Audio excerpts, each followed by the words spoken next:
When we heard Call of Duty Black Ops was preparing to unveil its multiplayer, we didn't waste any time. Our destination, Treyarch. Our mission, the most detailed hands-on coverage inside Xbox can provide. So sit back, relax, and keep a sharp lookout. Every feature you hear about in this preview has never before been done in a Call of Duty game.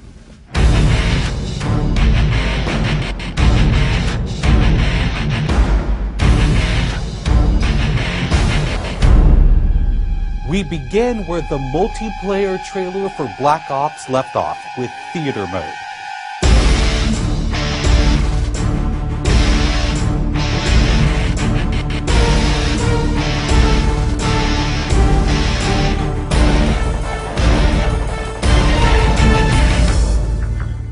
Dan Bunting explains. You can switch the camera from any player's perspective in both first person and third person. You can detach the camera and go into free cam mode, which allows you to fly anywhere on the map, basically. It's really interesting when you pause the game and go into free cam, you just see all the particle effects just in their full glory, just frozen in time, and it makes some really awesome footage.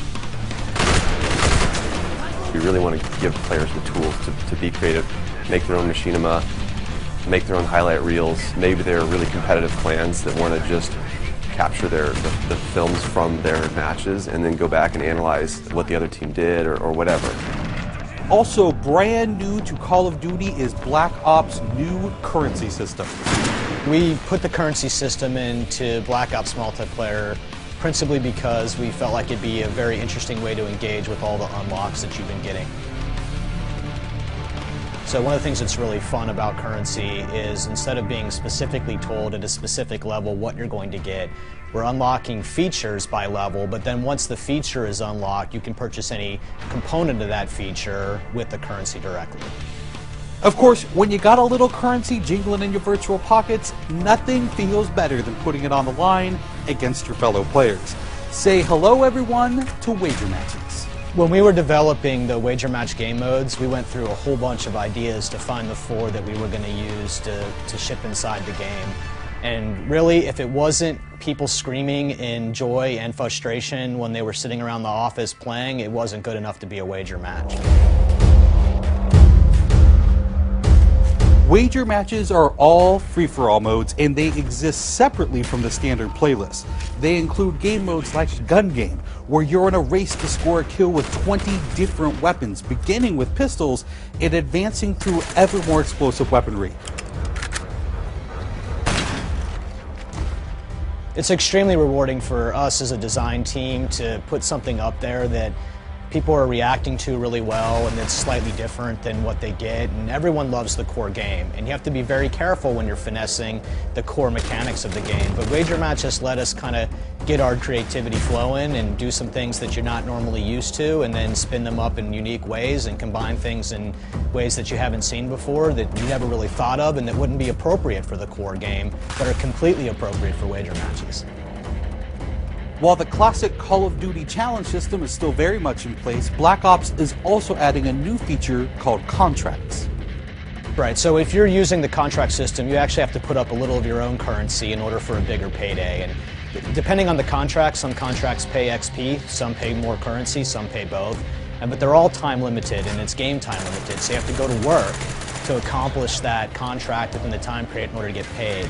It's different from the challenges, in so much that the challenges some players like to use very aggressively, and they map out their path through the challenge system in order to maximize their XP gains, in order to level faster.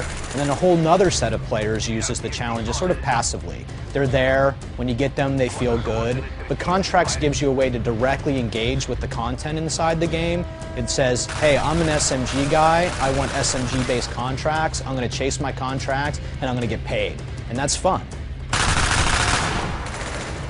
Another focus for Black Ops is player customization, including things like unlockable face paint, unique perk-specific character models, and a whole lot of weapon customization.